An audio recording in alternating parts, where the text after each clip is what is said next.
محمد کا رسولوں میں ہے جیسے مرتبہ اعلیٰ، محمد کا رسولوں میں ہے جیسے مرتبہ اعلیٰ،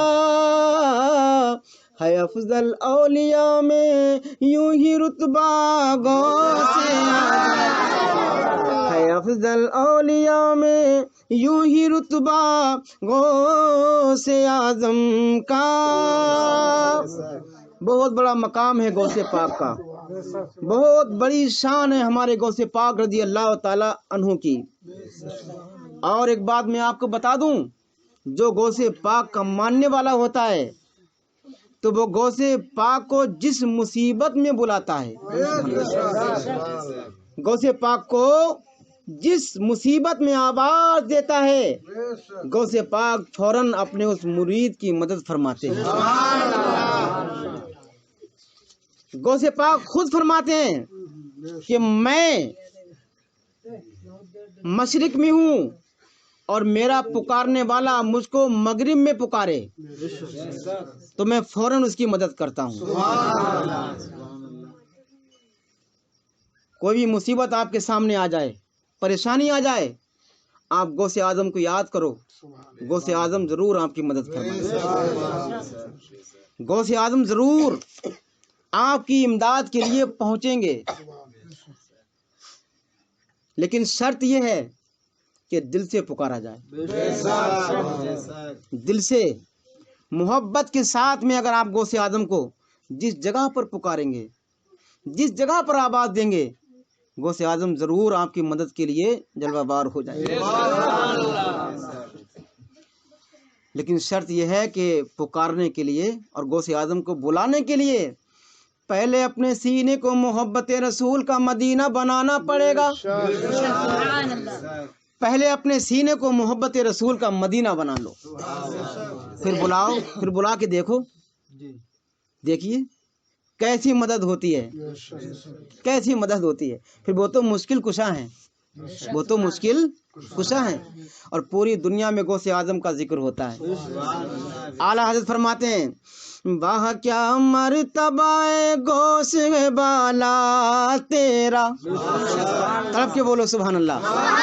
واہ کیا مرتبہ غوث بالا تیرا، واہ کیا مرتبہ اے غوث بالا تیرا، اونچے اونچوں کے سروں سے قدم اعلیٰ تیرا، اونچے اونچوں کے سروں سے قدم اعلیٰ تیرا، اور سر بھلا کیا کوئی جانے کہ کیسا تیرا، سر بھلا کیا کوئی جانے کہ کیسا تیرا، اولیاء ملتے ہیں آنکھیں بوئے طلبہ تیرا، اولیاء ملتے ہیں آنکھیں بوئے طلبہ تیرا۔ غوث پاک رضی اللہ تعالی عنہ کا مقام بہت بلند والا مقام ہے۔ جس طرح میرے آقا علیہ الصلوۃ والسلام نے نبوت کا اعلان فرمایا، اسی طرح غوث پاک رضی اللہ تعالیٰ عنہ نے اپنی ولایت کا اعلان فرمایا۔ جس طرح میرے سرکار نے نبوت کا اعلان کیا، اسی طرح غوث پاک نے اپنی ولایت کا اعلان کیا۔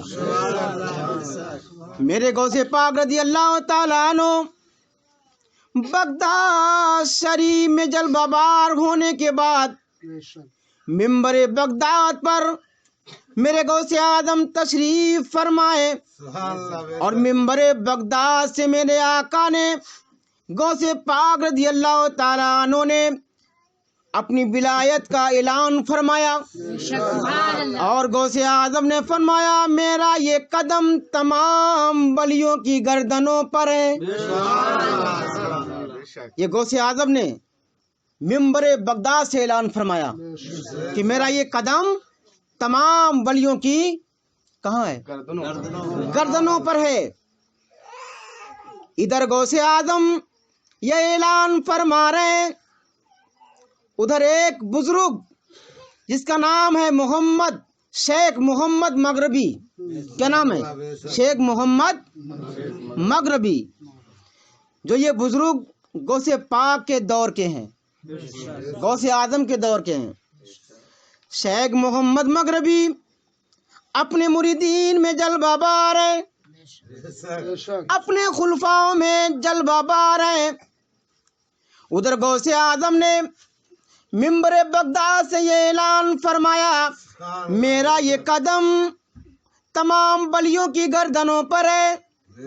تو اس وقت وہ شیخ محمد مغربی اپنے مریدین کو اور اپنے خلفاؤں کو دین کی باتیں بتا رہے تھے. اچانک جس موضوع پر گفتگو کر رہے تھے اس موضوع سے رکنے کے بعد شیخ محمد مغربی اچانک یہ فرمانے لگے، میں نے آواز کو سن لیا. اور آپ فرماتے ہیں کہ میں نے اپنی گردن کو بھی جھکا دیا. جب شیخ محمد مغربی نے یہ کہا تو پھر آپ کے مریدین میں سے کچھ مریدین نے شیخ محمد مغربی کی بارگاہ میں عرض کیا کہ حضور ابھی آپ گفتگو کچھ اور فرما رہے تھے، لیکن اچانک آپ نے یہ کہا کہ میں نے آواز کو سن لیا، اور آپ نے کہا میں نے گردن کو جھکا لیا. حضور اس کا مطلب کیا ہے، یا آپ نے ایسا کیوں فرمایا؟ تو شیخ محمد مغربی نے فرمایا اپنے مرید سے، اپنے خلفاؤں سے، کہ اس وقت منبر بغداد پر غوث اعظم یہ اعلان کر رہے ہیں کہ میرا یہ قدم تمام ولیوں کی گردنوں پر ہے. شیخ محمد مغربی فرماتے ہیں میں نے ان کی آواز کو سن لیا، میں نے اپنی گردن کو جھکا دیا. اور آگے فرماتے ہیں شیخ محمد مغربی کہ جس وقت میں اپنی گردن کو جھکا رہا تھا تو میں نے دیکھا کہ مدینے والے آقا جنت کے دروازے پر کھڑے ہوئے ہیں اور فرشتوں کو خلعت جنت عطا فرما رہے ہیں. اور آقا نے فرمایا اے فرشتوں، یہ خلعت جنت ان کو لے جا کر کے دے دو کہ جس نے میرے بیٹے عبد القادر کا قدم اپنی گردنوں پر لیا ہے. نعرے تکبیر، نعرے رسالت، نعرے رسالت. اعلی حضرت، اعلی حضرت، اعلی حضرت، اعلی حضرت.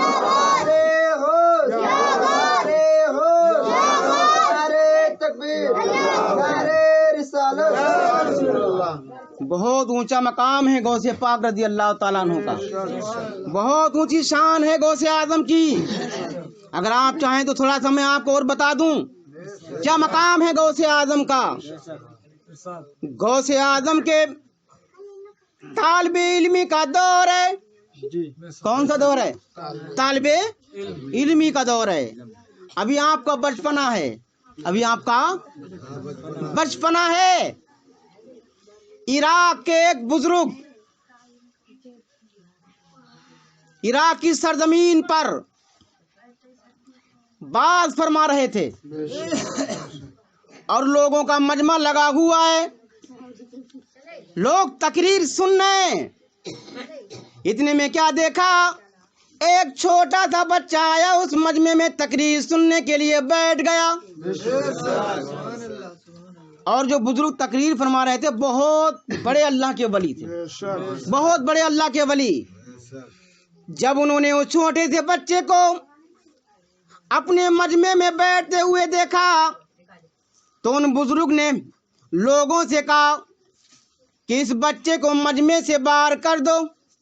لوگوں نے اس بچے کا ہاتھ پکڑا اور مجمع سے باہر کر دیا. پھر تقریر ہونے لگی. تھوڑی دیر کے بعد کیا دیکھا، وہ بچہ دوبارہ سے پھر مجمع میں داخل ہو گیا، پھر مجمع میں آ کر کے بیٹھ گیا اور تقریر سننے لگا. ان بزرگ نے پھر کہا